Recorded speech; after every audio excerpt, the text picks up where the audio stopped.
اعوذ باللہ من الشیطان الرجیم بسم اللہ الرحمن الرحیم الصلاۃ والسلام علیک یا رسول اللہ وعلی آلک واصحابک یا حبیب اللہ رب اشرح لی صدری ویسر لی امری واحلل عقدۃ من لسانی یفقہوا قولی رب زدنی علما رب زدنی علما رب زدنی علما۔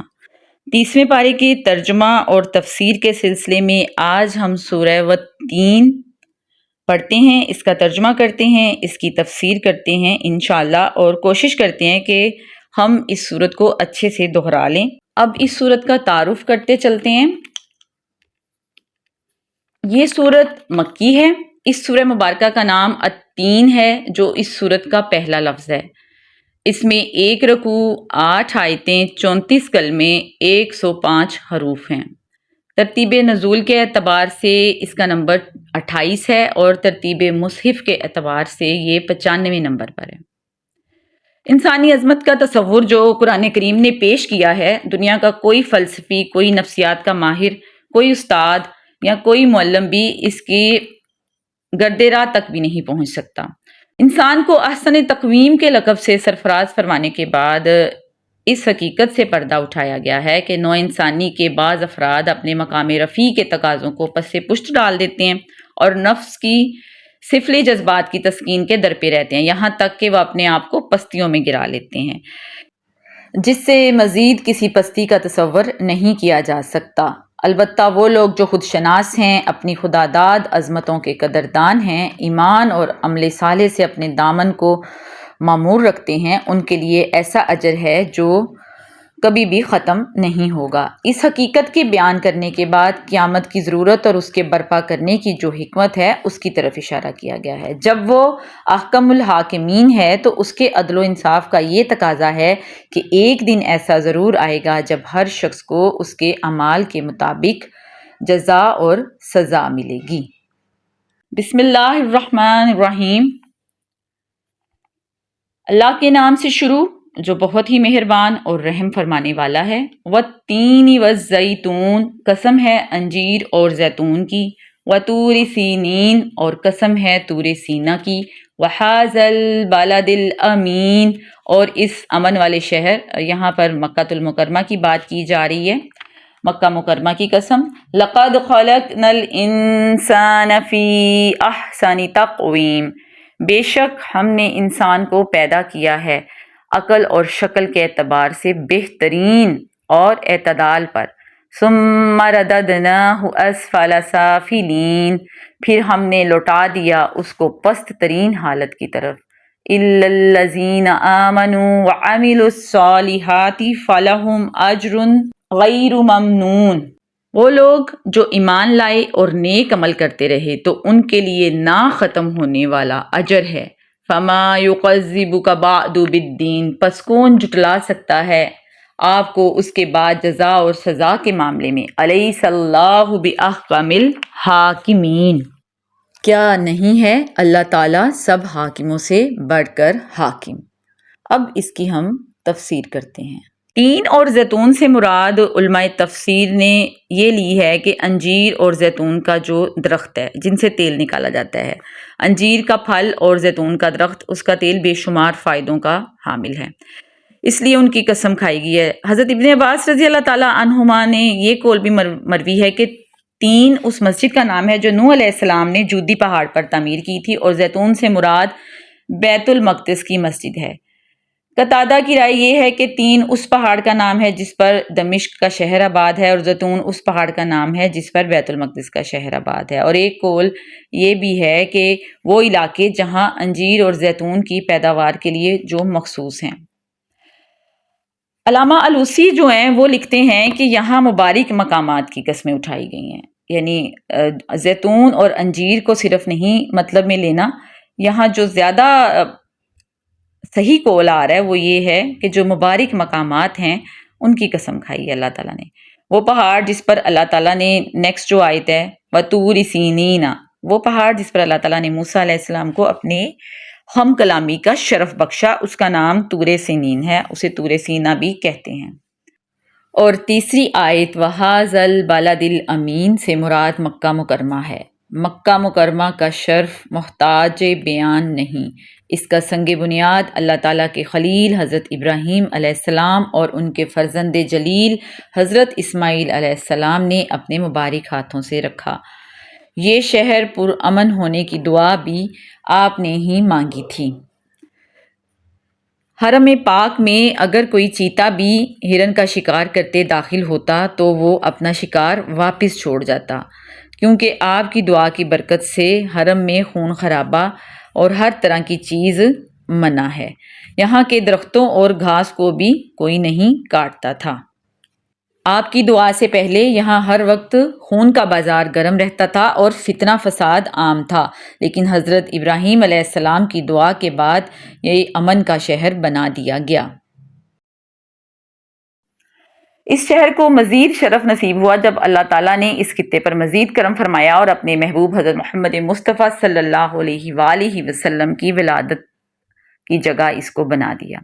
نبی اکرم صلی اللہ علیہ وآلہ وسلم نے نبوت کا اعلان بھی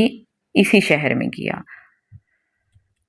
طور کو حضرت موسیٰ علیہ السلام کی نسبت کی وجہ سے عزت نصیب ہوئی، یہیں آپ کو پیغمبری ملی اور یہیں شرف کلامی سے مشرف ہوئے اور یہیں آپ کو تورات عطا کی گئی۔ چوتھی آیت میں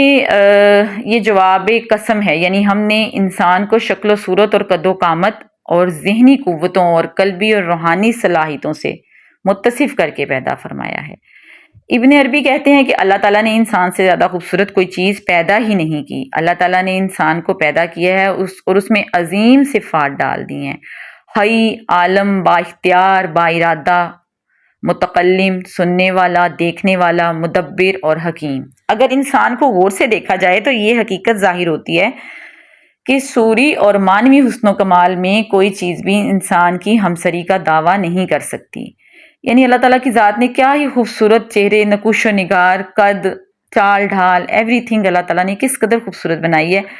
اور بھی اللہ کی مخلوق ہیں جو حیوان ہیں، جانور ہیں، درندے پرندے، آبی مخلوقات ہیں، لیکن کوئی بھی انسان جیسا نہیں ہے، اسی لیے تو انسان کو اشرف المخلوق کہا گیا ہے۔ اور اس پر یہ بھی اللہ تعالیٰ نے انسان کو فوقیت دے دی کہ جتنی عقل اور جتنی جرت ہر چیز اللہ تعالیٰ نے انسان کو بخشی وہ کسی اور مخلوق کو نہیں دی۔ یعنی ایک اتنا جسیم ہاتھی ہے، اس کو انسان سنبھال لیتا ہے جو ہاتھیوں کو کنٹرول کرتے ہیں، اور چھوٹا سا بچہ ہے وہ اونٹوں کی قطار کو لے کے جا رہا ہے، اور پھر ایسے بھی ہوتا ہے کہ جو تیز رفتار چلنے والے گھوڑے ہیں، خود سر گھوڑے ہوتے ہیں اکثر، ان کو بھی جب ان پر انسان سوار ہوتا ہے تو ان کو اپنی مرضی کے مطابق کر لیتا ہے، یعنی ٹرینڈ کر لیتا ہے جانوروں کو۔ تو اللہ تعالیٰ کی ذات نے انسان کو اس قدر قوتیں بخشی ہیں۔ ایک اور جو فضیلت ہے کہ ہر جانور جو ہے اپنی خوراک کے لیے اپنا سر زمین پر جھکاتا ہے، لیکن جو انسان ہے وہ سر نہیں جھکاتا، وہ اپنے ہاتھوں کا لقمہ اٹھاتا ہے اور منہ میں لے جاتا ہے، یعنی سر جھکانا نہیں پڑتا اسے۔ انسان کی جو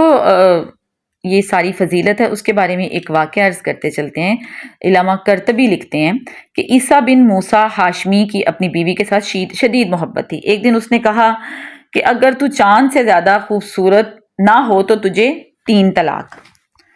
اس نے جب اپنے خاوند کی زبان سے یہ الفاظ سنے تو کھڑی ہوئی اور اس سے پردہ کر لیا اور کہا تو نے مجھے طلاق دے دی ہے، اب ہمارا ازدواجی تعلق منتقل ہو گیا۔ یعنی اس نے کہا کہ میں تو چاند سے زیادہ خوبصورت نہیں ہوں، تو اب بات ختم۔ وہ بڑی مشکل میں اس نے رات بسر کی، صبح خلیفہ منصور کے پاس گیا، وہاں اس نے اپنی سارا واقعہ بیان کیا۔ خلیفہ نے وہاں جتنے فقہا تھے اپنے دربار میں ان کو بلایا اور فتویٰ پوچھا کہ اب اس کے لیے کیا معاملہ ہو سکتا ہے، کیا اس کو واقعی طلاق ہوگی ہے یا ابھی کچھ ہے معاملہ؟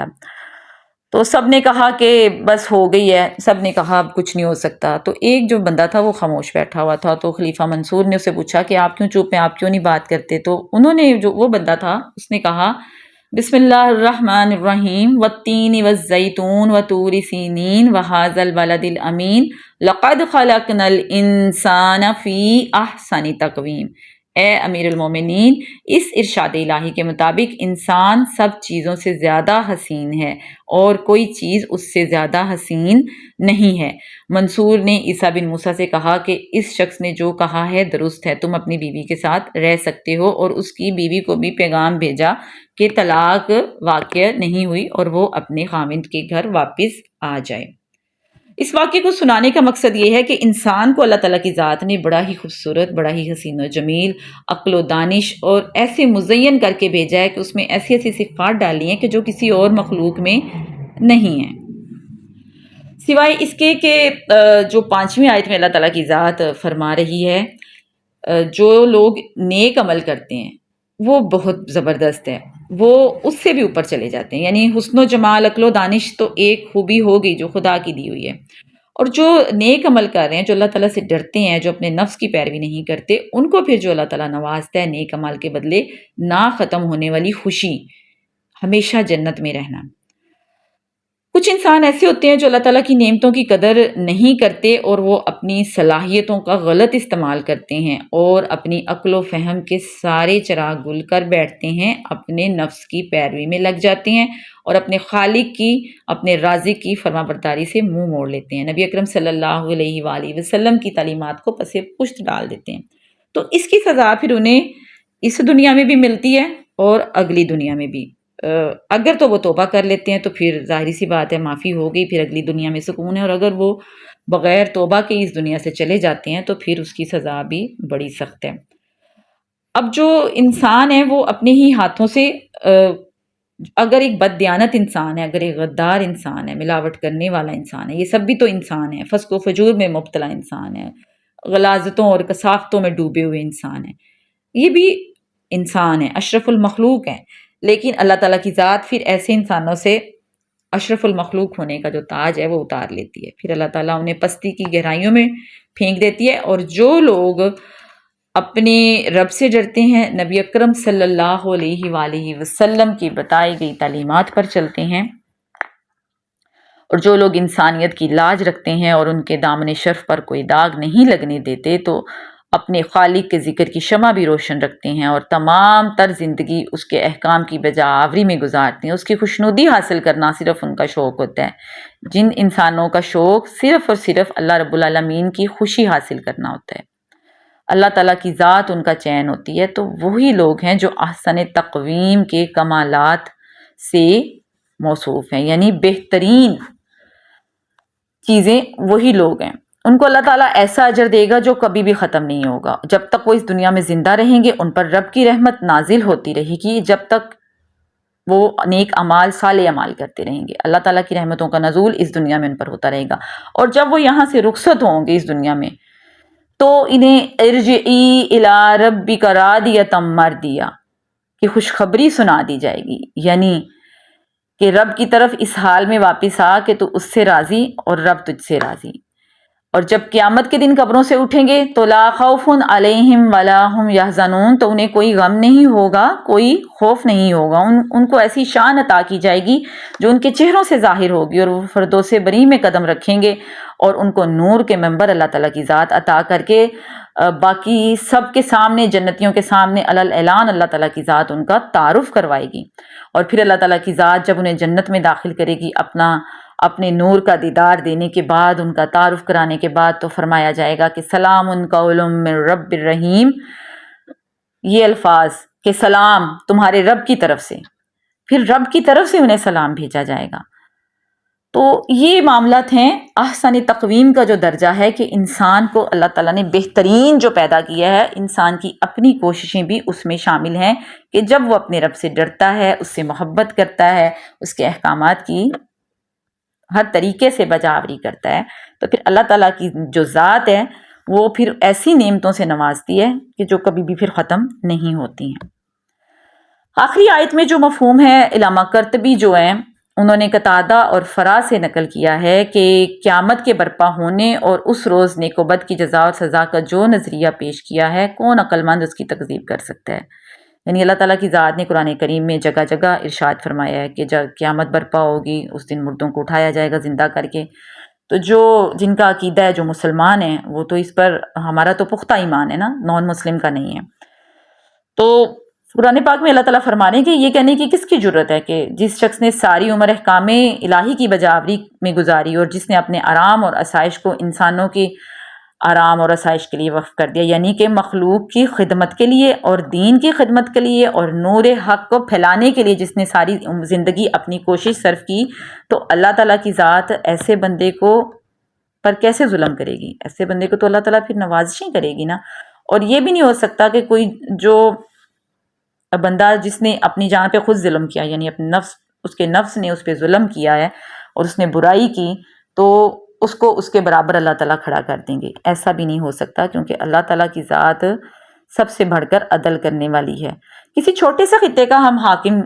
مطلب ہم سوچتے ہیں کہ اگر کوئی حاکم ہے وہ کسی خطے کا، تو عدل انصاف جب نہیں کرتا تو رایا کیا کرتی ہے کہ اس کو کہتی ہے کہ نیچے اترو، تم اس قابل نہیں ہو.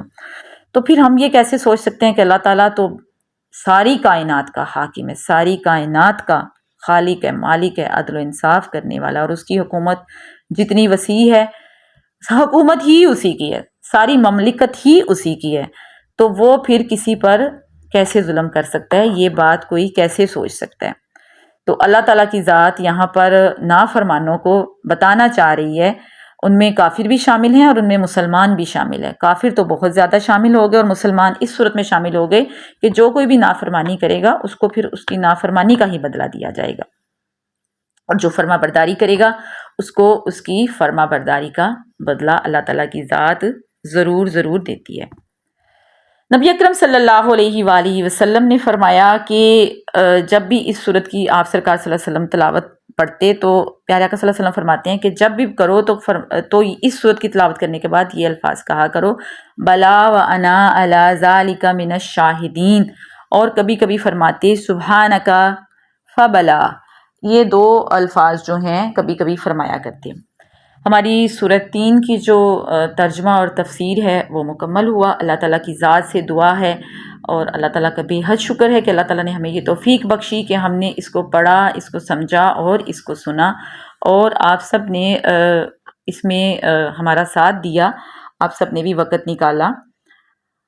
الحمدللہ رب العالمین والصلاة والسلام علی سید الانبیاء والمرسلین.